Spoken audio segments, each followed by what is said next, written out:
Assalamualaikum warahmatullahi wabarakatuh. Alhamdulillahirrabbilalamin. Wassalatu wassalamu ala asyrafil anbiya'i wal mursalin Sayyidina wa maulana Muhammadin wa ala alihi wa sahbihi ajmain. Perkenalkan, nama saya Nur Safa dengan nomor induk mahasiswa 220104010031, ingin menyampaikan tugas middle test mata kuliah sejarah dakwah dengan dosen pengampu Ibu Rizkiatul Hasanah, Esos Emsos.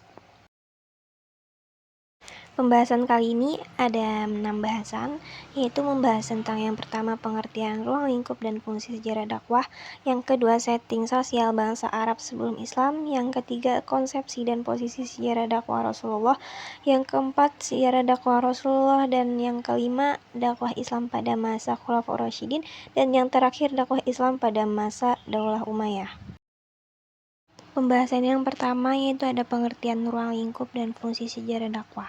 Sejarah dakwah adalah seluruh aktivitas dakwah yang telah dilakukan oleh seorang ataupun sekelompok muslim dan pada saat tertentu dalam rangka amar ma'ruf nahi mungkar berdasarkan petunjuk Allah dan Rasulullah SAW. Sumber primer merupakan sumber pokok atau utama yang paling dekat dengan kebenaran proses sejarah dakwah. Sumber sekunder merupakan sumber tambahan yang bersifat sebagai penguat dari sumber primer. Ruang lingkup sejarah dakwah terdiri dari 3 macam, yaitu ruang lingkup bentuk dakwah, ruang lingkup unsur-unsur dakwah, dan ruang lingkup waktu dan tempat. Adapun fungsi mempelajari sejarah dakwah antara lain untuk mengetahui bagaimana strategi perjuangan para rasul dan kegigihan mereka dalam menyebarkan dakwah tauhid. Yang kedua ada mengidentifikasi penyakit umat setiap zaman dan bagaimana mencari jalan keluar dari penyakit tersebut. Yang ketiga ada menentukan sikap dalam berdakwah dengan bercermin dari sejarah yang benar. Yang keempat ada mengetahui faktor kemajuan dan kemunduran dakwah dari masa ke masa. Yang kelima untuk memupuk semangat perjuangan para dai, dan yang terakhir yaitu mengetahui sejauh mana sejarah dakwah Islam telah dapat mempengaruhi dan merombak jalannya sejarah atau telah berhasil menciptakan realitas sosio-kultural baru. Pembahasan yang kedua yaitu ada setting sosial bangsa Arab sebelum Islam. Yang pertama ada peradaban Romawi Timur. Di agama, negeri-negeri yang berada di bawah kekuasaan kerajaan Romawi Timur pada umumnya beragama Nasrani yang pada waktu itu terpecah menjadi berbagai aliran. Yang kedua ada filsafat. Jurji, Zaid, dan pujangga Syria membagi kebudayaan Yunani menjadi 7.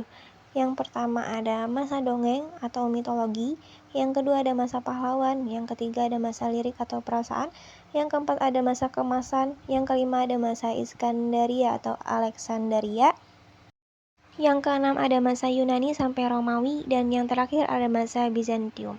Dalam bahasa, di wilayah kerajaan Romawi Timur ada 3 bahasa yang berpengaruh, yaitu bahasa Latin, bahasa Yunani, dan bahasa Suryani. Di dalam kesenian, Romawi Timur timbul kira-kira pada abad ke-5. Kesenian ini sangat maju pada masa Kaisar Yustianus I dan meluas sampai ke Italia Utara. Gereja-gereja dibangun, salah satu gereja yang terkenal yaitu Gereja Hagia Sophia.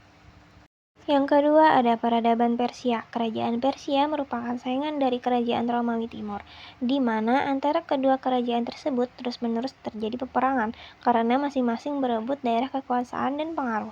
Permusuhan antara dua kerajaan tersebut terus berlanjut sampai datangnya Islam dan akhirnya menyerah kalah. Selanjutnya berikut ini adalah hasil dari itu, manusia peradaban Persia. Yang pertama ada agama. Masyarakat Persia kuno menyembah langit, api, udara, dan air. Berikut ini adalah agama-agama yang terdapat pada masa peradaban Persia. Yang pertama ada Zoroaster. Yang kedua ada Al-Manuyah. Dan yang ketiga ada Mazdak. Dalam bahasa, pada masa pemerintahan dinasti Sassanid, bahasa Pahlawi menjadi bahasa resmi dan juga menjadi bahasa kitab suci Avesta. Oleh karena itu, kitab ini memiliki pengaruh yang besar dalam perkembangan bahasa Pahlawi.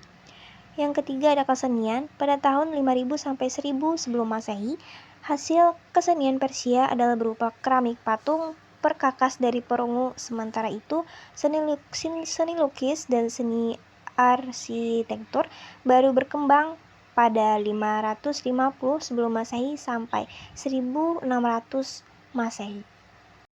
Yang ketiga ada peradaban Arab Jahiliyah. Dalam bidang ekonomi, masyarakat Arab zaman jahiliyah tidak mempunyai pemerintahan secara formal. Meskipun demikian, mereka mempunyai pimpinan yang mengurus peperangan dan perdamaian. Hal itu disebabkan seringnya terjadi perang antar kabilah. Berikut ini peperangan yang terjadi pada masa jahiliyah. Yang pertama ada Perang Busus. Perang ini terjadi antara kabilah Bakar dan kabilah Taglib. Selama 40 tahun, perang ini terjadi hanya karena seekor unta. Yang kedua ada Perang Dahis. Perang ini terjadi antara kabilah Al-Ghubara dan kabilah Dahis selama 40 tahun. Perang ini terjadi hanya lantaran masalah sepele. Dalam bidang ekonomi dan sosial, Jazirah Arab merupakan wilayah gersang yang tidak cocok untuk sektor pertanian. Sebagian penduduk memilih untuk berternak, adapun kelompok bangsawan menguasai perdagangan dalam negeri dan luar negeri. Kaum Quraisy berdagang sepanjang tahun. Pada musim dingin, mereka mengirim kafilah dagang ke Yaman, sementara pada musim panas mereka mengirim kafilah dagang ke Syria. Aktivitas perdagangan yang paling ramai adalah selama musim pasar Ukas, yaitu pada bulan Dzulqa'dah, Dzulhijjah, dan Muharram. Kaum Quraisy, karakter yang baik dan karakter buruk. Contoh karakter yang baik seperti setia kawan, menepati janji, menghormati tamu, tolong-menolong antara anggota kabilah. Sementara itu, contoh karakter yang buruk seperti merendahkan derajat wanita dan suka bermusuhan lantaran masalah sepele. Peradaban Arab Jahiliyah dalam bidang ilmu pengetahuan, yaitu pertama ada astronomi, yang kedua ada meteorologi, yang ketiga ada mitologi, yang keempat ada ilmu tenung, dan yang kelima ada ilmu pengobatan. Dalam bidang kebudayaan, meskipun belum terdapat sistem pendidikan sebagaimana pada zaman modern ini, masyarakat Arab tidak mengabaikan kemajuan kebudayaan. Mereka terkenal kemahirannya dalam bersyair dan bahasa mereka sangat kaya. Dalam bidang sejarah, sejarah sangat dihargai oleh masyarakat Arab. Mereka mengumpulkan kabar yang berserak dan menelaahnya, seperti sejarah perang antar kabilah, kisah bendungan Al-Ma'rib, sejarah kedatangan pasukan gajah ke Mekah, riwayat Ka'bah, kisah kaum Ad, dan kisah kaum Samud. Materi yang ketiga ada konsepsi dan posisi sejarah dakwah Rasulullah. Konsepsi sejarah dakwah Nabi adalah berdasarkan kepada petunjuk Allah, yaitu berupa wahyu Al-Quran secara berangsur-angsur Allah turunkan. Rasulullah SAW dalam melaksanakan tugas dakwahnya yaitu secara bertahap. Artinya, perkembangan dakwah Nabi itu secara konsep yaitu menyebarkan pesan-pesan ilahiyah di mana Allah mengutus beliau sebagai rahmatan lil alamin dengan dibekali kebaikan, ketakwaan, keikhlasan, dan akhlak mulia. Posisi sejarah dakwah Nabi ini terbagi menjadi dua tempat sesuai periode tahun kenabian, yaitu Mekah dan Madinah. Konsepsi dakwah Nabi di Mekah itu dilakukan secara sembunyi-sembunyi dan terang-terangan. Sedangkan di Madinah, Nabi Muhammad dan para sahabat memperluas Islam dengan meninggalkan situs sejarah yang menandakan sejarah perjuangan dakwah Nabi. Dakwah secara sembunyi-sembunyi yang hanya dilakukan di sekitar lingkungan rumah, kerabat dekat, dan sahabat saja. Hal yang dilakukan Nabi SAW adalah dengan cara umum, yaitu mendidik, membimbing, membina, dan mengarahkan serta memantapkan hatinya dalam kesuksesan dakwah. Pada 5 tahun pertama, beliau mengajarkan pengetahuan dasar sifat Allah dan keterangan mengenai dasar akhlak Islam. Orang pertama yang menyatakan keislamannya adalah dari kalangan rumah tangganya sendiri, yaitu Khadijah istrinya, Ali bin Abi Thalib ketika masih umur 10 tahun, dan Zaid anak angkat Nabi SAW. Konsepsi sejarah dakwah Nabi yaitu pertama membebaskan diri dari kepercayaan yang selama ini dianut, kedua orang diajak untuk berpikir secara rasional untuk mengadakan perbandingan secara sistematis, ketiga dalam penyampaian kebenaran yang dibawanya, wahyu menurunkannya untuk berlaku bijaksana, yaitu dengan mengajukan argumentasi yang kuat dan rasional dengan nasihat yang baik, dengan ancaman dan janji, dan dialog-dialog yang meyakinkan orang-orang. Kemudian turun lagi perintah dari Allah untuk hijrah ke kota Madinah. Rasulullah beserta para sahabatnya hijrah ke Madinah sebelum ke Madinah, mereka mampir ke Kuba selama 4 hari dan mendirikan Masjid Kuba, masjid pertama dalam sejarah Islam. Masjid ini dijadikan sebagai tempat sholat dan tempat menyusun tugas-tugas dakwah. Pembangunan Masjid Kuba berjalan dengan lancar dan Nabi Muhammad pun turut mengulurkan tangan dalam menyelesaikan pembangunannya. Dalam masjid tersebut dijadikan pusat kegiatan belajar mengajar, mengadili perkara yang terjadi, bermusyawarah, dan juga berfungsi sebagai pusat politik dan pemerintahan. Setelah itu tiba di Madinah, mempersatukan kaum Ansar dan kaum Muhajirin di kota Madinah. Kemudian Nabi SAW mendirikan masjid yang dijadikan pusat kota, lalu merumuskan Piagam Madinah atau Konstitusi Madinah. Piagam ini berfungsi untuk merumuskan poin pokok yang dijadikan undang-undang politik bagi masyarakatnya, dan juga sebagai pengaturan sistem politik dan sosial masyarakat Islam dan hubungannya dengan umat yang lain. Metode dakwah Rasulullah. Yang pertama, metode personal atau sirri. Pendekatan ini dilakukan dengan cara face-to-face individual antara dai dan mad'u, bertatap muka langsung sehingga reaksi yang timbul akan segera diketahui. Pendekatan ini dilakukan Rasulullah pada fase dakwah sirriyah, dakwah secara rahasia. Meskipun demikian, dakwah personal ini masih relevan diterapkan pada saat ini bahkan hingga akhir masa. Hal ini disebabkan pendekatan personal memiliki keterkaitan batin serta interaksi emosional antara dai dan mad'u. Yang kedua, ada metode pendidikan. Dakwah melalui pendekatan pendidikan telah dilakukan Nabi pada masa awal berbarengan dengan dakwah sirri seperti dilakukan di rumah Abu al-Arqam. Pada saat Nabi di Makkah, pendidikan seperti di Bait al-Arqam belum diorganisir secara maksimal. Hal ini disebabkan belum berkembangnya pendidikan karena faktor keamanan. Ketika Nabi hijrah ke Madinah, barulah pendidikan berkembang dan diorganisir secara sempurna. Adapun sistem pendidikan yang dikembangkan Nabi adalah sistem kaderisasi dengan membina para sahabat. Kemudian para sahabat mengembangkannya ke seluruh dunia. Tempat-tempat yang dijadikan sebagai tempat untuk mendidik para sahabat baik di Makkah maupun di Madinah yaitu Darul Arqam, Rumah Nabi, Al-As-Sufah, Darul Al-Qurra, Kutab, Masjid, dan Rumah Para Sahabat. Pembahasan yang keempat, ada sejarah dakwah Nabi Muhammad SAW. Cara dakwah Nabi SAW awalnya dilakukan secara sembunyi-sembunyi dan akhirnya terang-terangan. Periode dakwah Rasulullah SAW terbagi menjadi dua, yakni di Mekah dan Madinah atau sebelum dan setelah hijrah. Kegiatan dakwah di Mekah ini memiliki karakteristik yang berbeda dengan dakwah di Madinah, sebab ada perbedaan kultur hingga kondisi alam di antara keduanya. Dijelaskan lebih lanjut dalam sumber yang sama, cara dakwah Nabi Muhammad SAW di Mekah memiliki penekanan yang berbeda daripada dakwah di Madinah.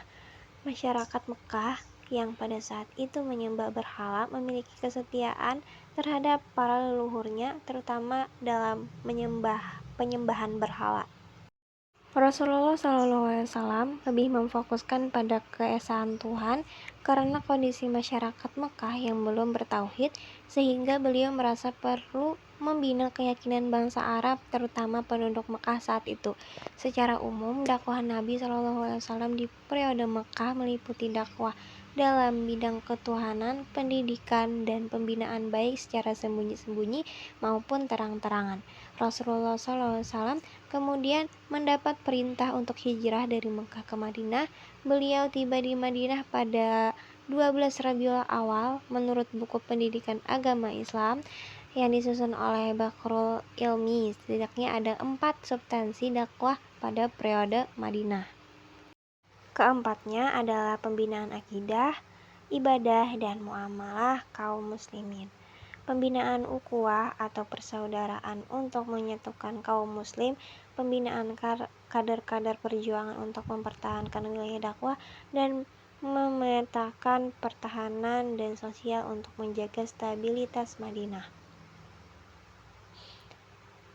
Berikut cara dakwah Nabi SAW. Yang pertama, membangun masjid sebagai pusat kegiatan dakwah. Rasulullah SAW membangun 2 masjid yang dijadikan sebagai pusat kegiatan dakwah di Madinah, yaitu Masjid Quba yang dibangun saat kedatangan pertamanya, dan Masjid Nabawi yang kemudian dijadikan untuk mendidik para sahabatnya dan mengatur pemerintahan. Yang kedua, melakukan perjanjian dengan kaum Yahudi Madinah. Selama dakwah di Madinah, Rasulullah SAW melakukan perjanjian untuk memperkokoh posisi kaum muslimin dari gangguan penduduk asli bangsa Arab maupun Yahudi. Hal ini juga dilakukan tak lain untuk menjaga stabilitas di Madinah. Perjanjian tersebut kemudian melahirkan Piagam Madinah. Piagam ini berisi 10 bab, di antaranya pembentukan umat, hak asasi manusia, persatuan seagama, persatuan segenap warga negara, golongan minoritas, tugas warga negara, melindungi negara, pimpinan negara, politik perdamaian, dan bab terakhir merupakan penutup. Yang ketiga yaitu mempersaudarakan kaum muhajirin dan ansar. Rasulullah SAW juga mempersaudarakan 2 kaum muslimin, yakni muhajirin dan ansar. Rasulullah SAW menganjurkan untuk kedua kaum tersebut untuk saling memupuk persaudaraan dan melarang adanya sistem kesukuan. Hal ini dilakukan untuk memperkuat umat Islam. Yang keempat, membangun ekonomi rakyat dengan mendirikan pasar. Rasulullah SAW mendirikan pasar yang tidak jauh dari Masjid Nabawi untuk membangun perekonomian rakyat sekaligus sebagai sarana dakwahnya. Pasar ini dibangun untuk mendidik umat dalam mengatur roda perekonomian yang adil berdasarkan ajaran Islam. Pasar Madinah yang menjadi salah satu cara dakwah Nabi Muhammad SAW di Madinah ini kemudian menjadi jantung perekonomian negara Islam yang pertama. Pembahasan yang kelima yaitu dakwah Islam pada masa Khulafaur Rasyidin. Secara etimologi, yang dimaksud dengan istilah Khulafaur Rasyidin sebenarnya berasal dari kata khulafa dan ar-rasyidin. Isyarat bahwa arti kata khulafa adalah kata jamak yang merupakan kata yang berasal dari khalifah, artinya pengganti. Sedangkan untuk arti kata ar-rasyidin adalah mendapat petunjuk. Sehingga pengertian Khulafaur Rasyidin menurut bahasa adalah orang yang ditunjuk sebagai pengganti pemimpin atau penguasa yang selalu mendapat petunjuk dari Allah Subhanahu wa taala. Selain dari pengertian Khulafaur Rasyidin menurut bahasa, juga terdapat menurut istilah. Maksud dari pengertian Khulafaur Rasyidin menurut istilah adalah memimpin umat dan kepala negara yang telah mendapat petunjuk dari Allah untuk melanjutkan perjuangan Nabi Muhammad SAW. Para Khulafaur Rasyidin itu adalah pemimpin yang arif dan bijaksana. Mereka itu terdiri dari para sahabat Nabi Muhammad yang berkualitas tinggi dan baik. Ketika Rasulullah wafat, dakwah yang dilakukan baru berhasil mengislamkan Jazirah Arab. Pada masa pemerintahan Khulafaur Rasyidin, dakwah telah meluas melampaui Jazirah Arab. Adapun dalam pelaksanaan dakwah, Nabi mengirimkan surat-surat dan utusan-utusan kepada para penguasa, mendakwahkan mereka agar menauhidkan Allah dan beriman kepada risalahnya. Di samping itu, dakwah juga dilakukan dengan senjata untuk menundukkan kekuasaan Romawi. Adapun negeri-negeri yang telah ditundukkan oleh pasukan Islam diantaranya yaitu Irak, Persia, Syria, Mesir, Afrika Utara, Afghanistan, dan sebagian India. Masa kekuasaan Khulafaur Rasyidin yang dimulai dari Abu Bakar As-Siddiq hingga Ali bin Abi Thalib berhasil mengembangkan wilayah dakwah menjadi lebih luas. Pengembangan dakwah yang dilakukan pemerintahan Khulafaur Rasyidin telah membuahkan hasil yang gemilang. Pada masa kekuasaan para Khulafaur Rasyidin, banyak kemajuan dakwah yang berhasil dicapai. Berikut ini adalah kemajuan tersebut. Yang pertama, menjaga keutuhan Al-Quran dengan mengumpulkannya dalam bentuk mushaf pada masa Abu Bakar. Yang kedua, memberlakukan mushaf standar pada masa Utsman bin Affan. Yang ketiga, adanya keseriusan untuk mengajarkan ilmu kepada penduduk negeri-negeri taklukan. Utsman mengirim sejumlah sahabat untuk mengajarkan Al-Quran dan hadis. Yang keempat, sebagian orang yang tidak senang kepada Islam, terutama orientalis abad ke-109, banyak yang mempelajari fenomena al-Tuhat al-Islamiyah dan menafsirkannya dengan motif duniawi. Mereka mengatakan bahwa perang itu adalah untuk mengeruk kekayaan negeri yang ditundukkan. Interpretasi ini tidak sesuai dengan kenyataan. Para sahabat berperang karena iman. Yang kelima, Islam pada masa awal tidak mengenal pemisahan antara dakwah dan negara, sehingga tidak ada profesi khusus yang bernama dai. Khalifah adalah penguasa, imam sholat, hakim, dai, dan panglima perang. Khulafaur Rasyidin juga memiliki lembaga. Berikut ini lembaga-lembaga tersebut. Yang pertama ada An-Nizam As-Siyasi, yaitu organisasi politik. Tugasnya adalah menangani urusan-urusan politik. Yang kedua ada Nizam Al-Idari, yaitu organisasi tata usaha atau administrasi negara. Yang ketiga ada An-Nizam Al-Mali, yaitu organisasi keuangan negara. Tugasnya adalah mengelola masuk dan keluarnya uang negara. Untuk itu dibentuk Baitul Mal yang juga menangani sumber-sumber keuangan negara. Yang keempat ada Nizam Al-Harbi, yaitu organisasi ketentaraan. Tugasnya mengatur susunan tentara, gaji tentara, persenjataan, asrama-asrama, dan benteng-benteng pertahanan. Dan yang terakhir ada An-Nizam Al-Qadai, yaitu organisasi kehakiman. Tugasnya menangani masalah-masalah pengadilan umum, pengadilan naik banding, dan pengadilan damai. Masuk pada pembahasan yang keenam, yaitu ada dakwah Islam pada masa Daulah Umayyah. Daulah Umayyah di Damaskus pada tahun 661 sampai 750 Masehi di Damaskus, sekarang ibu kotanya adalah negara Suriah, menjadi saksi sejarah betapa majunya peradaban dan ilmu pengetahuan saat itu. Di kota Damaskus banyak didirikan gedung-gedung yang indah. Lingkungan di sekeliling kota juga dibangun dengan tata kota yang sangat teratur. Di sana juga dibuat taman-taman kota yang asri, nyaman, dan sedap dipandang. Jalan-jalan ditanami pepohonan yang teduh. Sungai-sungai juga dibuat sedemikian rapi, bersih, dan teratur. Hal ini menunjukkan bahwa pada saat itu masyarakat Muslim telah mengalami perkembangan budaya dan ilmu pengetahuan yang sangat maju. Kota Damaskus juga terkenal dengan kota pelajar. Kekuasaan Bani Umayyah di Damaskus berakhir pada tahun 750 Masehi. Kekhalifahan pindah ke tangan Bani Abbasiyah, namun salah satu penerus Bani Umayyah yang bernama Abdurrahman Ad-Dakhil dapat meloloskan diri pada tahun 755 Masehi. Ia dapat lolos dari kerajaan pasukan Bani Abbasiyah dan masuk ke Andalusia atau Spanyol. Di Spanyol, sebagian besar umat Islam di sana masih setia dengan Bani Umayyah. Ia kemudian mendirikan pemerintahan sendiri dan mengangkat dirinya sebagai amir atau pemimpin dengan pusat kekuasaan di Cordoba. Pada masa pemerintahan Daulah Umayyah di Andalusia Spanyol, Cordoba menjadi pusat perkembangan ilmu pengetahuan. Pesatnya perkembangan ilmu pengetahuan terjadi pada masa pemerintahan Amir yang ke-8 yakni Abdurrahman An-Nasir dan Amir yang ke-9 yakni Hakam Al-Muntasir. Kemajuan ilmu pengetahuan dan kebudayaan di kota Cordoba ditandai dengan adanya Universitas Cordoba. Universitas ini memiliki perpustakaan dengan koleksi buku mencapai 400.000 judul. Pada masa kejayaannya, Cordoba memiliki 491 masjid dan 900 pemandian umum. Karena air di kota ini tidak layak minum, pemerintah memiliki inisiatif untuk membangun instalasi air minum dari pegunungan sepanjang 80 km. Dinasti Umayyah sebagai dinasti awal pertama dalam dunia Islam telah membawa kemajuan yang sangat pesat dalam penyebaran Islam ke seluruh dunia. Walaupun tidak dapat dipungkiri sejarah politik memperoleh persepsi negatif dalam perubahan demokratis ke monarki, namun hal tersebut bukanlah menjadi suatu kelemahan bahwa dinasti Umayyah dalam sejarah panjang banyak memiliki kontribusi yang sangat menggembirakan sehingga Islam dapat tersebar dan dikenal ke berbagai penjuru dunia.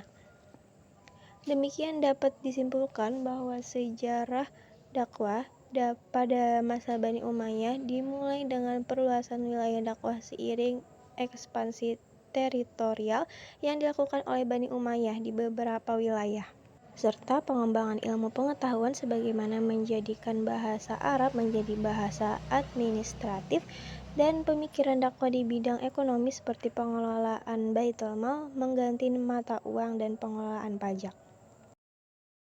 Demikian pembahasan yang saya bawa dari Middle Test Sejarah Dakwah ini. Salah khilaf mohon maaf. Wabillahi taufiq wal hidayah. Wassalamualaikum warahmatullahi wabarakatuh.